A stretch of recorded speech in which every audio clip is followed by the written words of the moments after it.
Okay. Next types of document splitting. So, ఇక్కడ మనం document splitting concept అంతా ఏ అయితే ఫైనాన్షియల్ స్టేట్మెంట్స్ ప్రిపేర్ చేస్తామో అవి డెబిట్ ఈక్వల్ టు క్రెడిట్ అవ్వాలి. ఎలా? మనం ఫైనాన్షియల్ స్టేట్మెంట్స్ అనేటివి ప్రాఫిట్ సెంటర్ లెవెల్‌లో ప్రిపేర్ చేస్తే ప్రాఫిట్ సెంటర్ లెవెల్‌లో డెబిట్ ఈక్వల్ టు క్రెడిట్ అవ్వాలి. సో, డాక్యుమెంట్ స్ప్లిట్టింగ్ కాన్సెప్ట్ అంతా దీని చుట్టే తిరుగుతుంటది. Okay.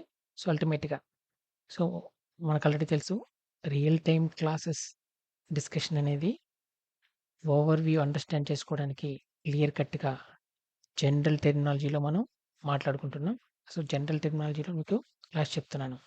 Okay. Interview point of వ్యూలో వాట్ ఈస్ డాక్యుమెంట్ స్ప్లిట్టింగ్ అన్నా, సో, పాసివ్ డాక్యుమెంట్ స్ప్లిట్టింగ్ అంటే ఏంటి? యాక్టివ్ డాక్యుమెంట్ స్ప్లిట్టింగ్ అంటే ఏంటి? సో, ఇవన్నీ కూడా సెపరేట్ మెటీరియల్స్ ప్రొవైడ్ చేస్తాను. అది నేర్చుకోవచ్చు. సో, ఈ కాన్సెప్ట్స్ అన్నీ మీకు ఎంత క్లియర్ కట్‌గా అర్థం చేసుకుంటారో అవి స్పాంటేనియస్‌గా మీరు చెప్పేయొచ్చు. ఓకే. ఒకసారి మెటీరియల్ చూస్తేనే ఓకే. ఇది టెర్మినాలజీ.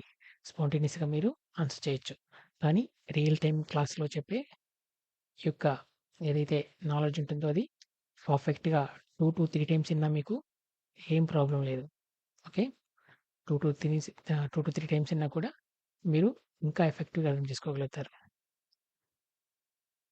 ఒకవేళ క్లాస్ స్పీడ్ అనిపిస్తే స్లోగా పెట్టుకోవచ్చు. ఆప్షన్ ఉంది. 0.75 స్పీడ్ పెట్టుకొని క్లాస్ వినండి. Okay. Types of document splitting.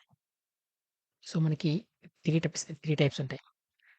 Passive splitting, active splitting. Active splitting అంటే rule based. Next zero balance splitting. So, passive splitting, active splitting, zero balance splitting. So, మనకి ఏం చెప్తాయంటే పాసివ్ స్ప్లిట్టింగ్ ఏం చెప్తుందంటే during payment or clearing. Okay. The system looks at the original invoice. So, active స్ప్లిట్టింగ్‌లో don't worry example చెప్తాను. Okay. Active స్ప్లిట్టింగ్‌లో during invoice posting, during invoice posting. The splitting rule based on the expenses or revenue.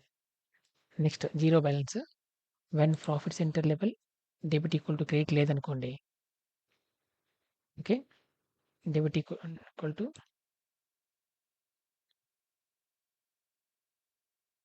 Debits not equal to debit equal to debit not equal to credit అనుకోండి. అప్పుడు system creates balancing lines. Okay. అది 3 types of document splitting అంటే ఇప్పుడు మనం first passive document splitting అంటాం. So, passive document splitting ఎప్పుడు generate అవుతుంది? During payment or clearing. Okay. During payment or clearing. First invoice కదా! ఇన్వాయిస్ తర్వాతే పేమెంట్. ఓకే. సో, పేమెంట్ అప్పుడు పాసివ్ స్ప్లిట్టింగ్. యాక్టివ్ స్ప్లిట్టింగ్ ఎప్పుడు? During invoice posting. During invoice posting active splitting. So, zero balance ఎప్పుడు? ఎప్పుడైతే profit centre level debit not equal to credit అవుతుందో ఇప్పుడు zero balance. Okay. అర్థమైందా? నా voice అనేది change అవుతుంది. ఎందుకంటే కంటిన్యూస్‌గా క్లాస్ చెప్పడం వల్ల మీకు కాన్సెప్ట్ మీద మీ యొక్క ఓకే. ఫోకస్ అంతా పెట్టండి. Okay. Passive splitting. So, passive splitting అనేది ఎప్పుడు? During payment.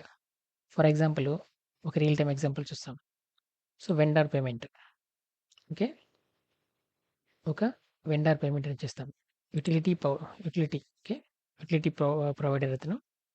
So, vendor payment ఇప్పుడు ఎంట్రీ ఏంటి? వెండర్ పేమెంట్ ఎప్పుడు? ఇన్వాయిస్. ఇన్వాయిస్ ఎప్పుడు? ఒరిజినల్ ఇన్వాయిస్ ఎప్పుడు? ఎంట్రీ ఏంటి? Debit expenses, credit vendor. Okay. So, debit expenses, credit vendor. So, ఇక్కడ మనకి 2 ప్రాఫిట్ సెంటర్స్ ఉంటాయి. ఒకటి పీసీఏ, 2 పీసీబీ. ఓకే. ఒకే వెండర్. సో, వెండర్ పేయబుల్ అనే అతను $1000కి ఒక సర్వీస్ ప్రొవైడ్ చేశాడు. ఓకే. $1000కి ఒక సర్వీస్ ప్రొవైడ్ చేశాడు. సో, అది 2 డిపార్ట్మెంట్స్‌కి యూజ్ చేసుకున్నాం ఒకే సర్వీస్‌ని. ఆ $1000 అనేది 2 డిపార్ట్మెంట్స్‌కి యూజ్ చేసుకున్నాం. డిపార్ట్మెంట్ ఏ, అదే department B. So, profit center A, profit center B. So, vendor payable credit $1000. Okay. So, department A expense already తెలుసు కాబట్టి profit center A. Expense department B 400 profit center B. Okay. Next payment చేయాలి ఇప్పుడు. Okay. ఇది invoice. So, invoice కాబట్టి debit expenses, credit vendor payables. Payment చేసేటప్పుడు ఏం చేస్తాం? So, debit vendor, credit bank. Okay. Debit vendor, credit bank. So, ఇక్కడ user only seeks sample bank entry. So, passive splitting works behind the scenes in general ledger view. So, మనం ఇక్కడ already debit expense ఇచ్చేసాం, credit expense ఇచ్చేసాం profit center లెవెల్‌లో. So, దాన్ని base చేసుకొని debit వెండర్‌కి $600 profit center A. Debit vendor profit center బికి $400 document splitting అవుతుంది.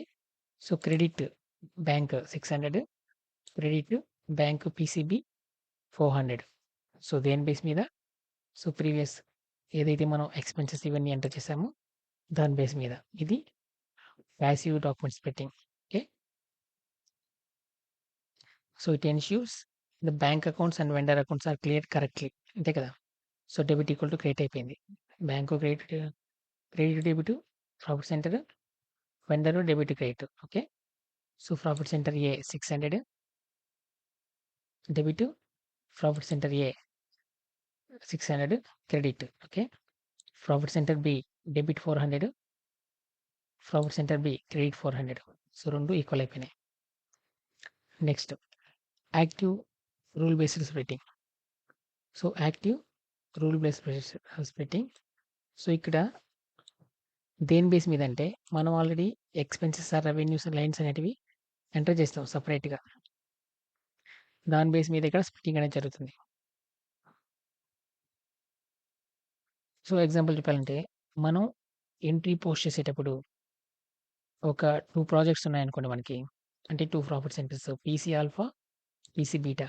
మనం ఎంట్రీ పోస్ట్ చేసేటప్పుడు ఏం చేసామంటే స్టేషనరీ ఎక్స్‌పెన్సెస్‌ని డెబిట్ $2000 పీసీ ఆల్ఫా ప్రాఫిట్ సెంటర్‌కి, డెబిట్ స్టేషనరీ $3000 పీసీ బీటాకి. సో, ఇక్కడ $2000 పీసీ ఆల్ఫాకి. ఓకేనా? సో, స్టేషనరీ ఎక్స్‌పెన్సెస్ ఎంత? $5000. సో, మనం ఇక్కడ సెపరేట్ చేసాం ఇక్కడే. ఎంట్రీ పోస్టింగ్ అప్పుడే సెపరేట్ ప్రాఫిట్ సెంటర్ పోస్టింగ్ చేసేటప్పుడు సెపరేట్ లైన్ ఐటెమ్‌కి ప్రాఫిట్ సెంటర్స్ అనేది అసైన్ చేసాం. Next input GST tax 10%. అంటే ఎంత? డెబిట్ 2000 ఆల్ఫాకి, బీటాకి 2 కలిపి 5000. 10% అంటే $500. ఓకే. $500 అనేది ఎంటర్ చేసాం. So, next vendor payable. ఎంత vendor payable? 5500. Okay. Stationery input GST expenses కాబట్టి డెబిట్ చేసాం. వెండర్ పేయబుల్స్ క్రెడిట్ చేసాం. సో, వెండర్ పేయబుల్ అనే సబ్ లెడ్జర్ కాబట్టి మనం ప్రాఫిట్ సెంటర్ ఎంత చేయలేదు ఎంట్రీ పోస్టింగ్ అప్పుడు. యూజర్ ఎంట్రీ పోస్ట్ చేసేటప్పుడు ప్రాఫిట్ సెంటర్ అనేది మనం ఎంటర్ చేయలేదు. సో, యాక్టివ్ స్ప్లిట్టింగ్ వల్ల ఏమవుతుందంటే మనం డాక్యుమెంట్ స్ప్లిట్టింగ్ ఆల్రెడీ కన్క్లూడ్ చేస్తున్నాం కాబట్టి సో, ఇది ఆటోమేటిక్‌గా ఆ జీఎస్టీ క్యాలిక్యులేషన్ అనేది తీసుకుంటుంది.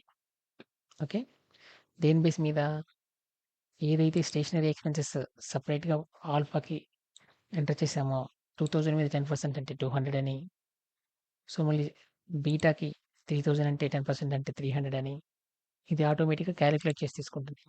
ఇది active data splitting. Okay. So, input GST $200 ఆల్ఫాకి, ఇన్పుట్ జీఎస్టీ $300 బీటాకి. సో, వెండర్ పీసీ ఆల్ఫాకి, వెండర్ పీసీ బీటాకి. ఓకేనా? ప్రీవియస్ క్లాసెస్ అన్ని మీరు పర్ఫెక్ట్‌గా వినుంటే ఇది చాలా సింపుల్‌గా అర్థమవుతుంది. ఓకే. ఎందుకంటే సింపుల్‌గా డెబిట్ ఈక్వల్ టు క్రెడిట్ అంతే. So, debit equal to credit. So, active document splitting అంటే ఏంటి?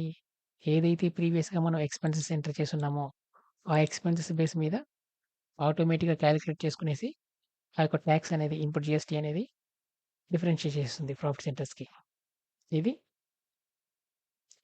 Active splitting. Okay. Next zero balance splitting.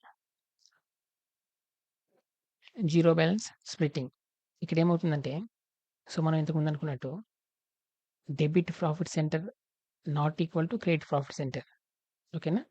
For example inventory showroom inventory manufacturing. Okay. So, ఇప్పుడు మనం మ్యానుఫ్యాక్చర్ చేసిన $5,000 ఇన్వెంటరీని షోరూమ్‌కి తీసుకొచ్చాం. అంటే మ్యానుఫ్యాక్చరింగ్ ప్రాఫిట్స్ అంటే ఏంటి? PC PC manu. Okay. So, showroom profit center ఏంటి? PC show. సో, ఏదైతే ప్రాఫిట్ సెంటర్‌లోకొస్తుందో అది డెబిట్ చేస్తాం. అంటే ఇన్వెంటరీ షోరూమ్‌కి. ఓకే. డెబిట్ చేసాం. పీసీ షోరూమ్‌కి $5,000. ఏదైతే గివర్ ఉంటుందో ఏది ఇక్కడ giver? Manufacturing profit center. Giver profit center ఉంటుందో దాన్ని క్రియేట్ చేసాం. సో, మనకి ప్రాఫిట్ సెంటర్ లెవెల్‌లో డెబిట్ ఈక్వల్ టు క్రెడిట్ అవ్వాలి. సో, ఇక్కడ పీసీ షోరూమ్‌లో ఓన్లీ డెబిటే ఉంది. క్రెడిట్ లేదు. పీసీ మాన్యులో ఓన్లీ క్రెడిటే ఉంది. డెబిట్ లేదు. సో, ప్రాఫిట్ సెంటర్ లెవెల్‌లో డెబిట్ ఈక్వల్ టు క్రెడిట్ కాలేదు. సో, ఇవన్నీ ఒకే కంపెనీ కోడ్ కిందనుకోండి. సో, కంపెనీ కోడ్ జేకేఐఎన్ అనుకోండి. సో, ఈ జేకేఐఎన్ కింద ఒకే కంపెనీ కోడ్ కాబట్టి ఈ 2 ప్రాఫిట్ సెంటర్‌లు. So, $5,000 debit equal to $5,000 equal to credit. So, అప్పుడు ఓకే. ఇప్పుడు జీరో అయిపోతది. కంపెనీ కోడ్ లెవెల్‌లో అయితే ఓకే. కానీ మనం ఫైనాన్షియల్ స్టేట్మెంట్స్ అనేవి ప్రాఫిట్ సెంటర్ లెవెల్‌లో ప్రిపేర్ చేస్తున్నాం కాబట్టి, so, debit equal to credit కాలేదు. ఇప్పుడు ఇక్కడ ఏ జీఎల్ తీసుకుంటుందంటే, మనం జీరో బ్యాలెన్స్ క్లియరింగ్ అకౌంట్ ఇంతకుముందు చూసాం కదా! మన డాక్యుమెంట్ స్ప్లిట్టింగ్‌లో జీరో బ్యాలెన్స్ క్లియరింగ్ అకౌంట్ అనేది ఒక జీఎల్ అసైన్ చేసాం.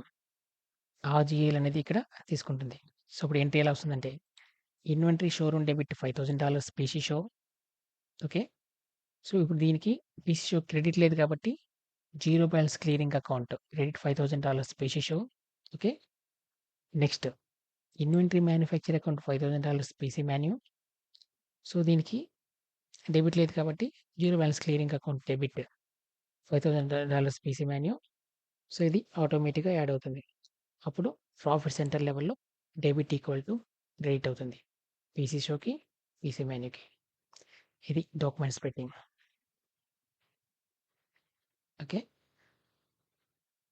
Full balance sheet show a singular profit centre.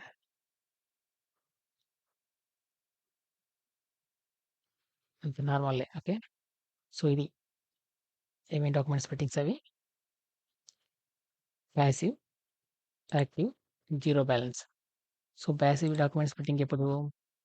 During payment or clearing. Okay. The system look at the original invoice. So, original invoice base మీద payment ఏంటి అనేది clear చేస్తుంది. Passive. So, active document splitting. So, active document splitting ఎప్పుడు? During invoice posting. Splitting rule based on the expenses or revenues. So, splitting rule ఇక్కడ దేని మీద base అయి ఉంటుందంటే, ఎక్స్‌పెన్సెస్, రెవెన్యూస్ ఏదైతే ఎంటర్ చేస్తామో దాని బేస్ మీద స్ప్లిట్టింగ్ అనేది జనరేట్ అవుతుంది. నెక్స్ట్ జీరో బ్యాలెన్స్ క్లియరింగ్ ఇప్పుడు the system creates balancing lines. System generates balancing lines. Okay. So, ఇది types of document splitting and entries. Okay.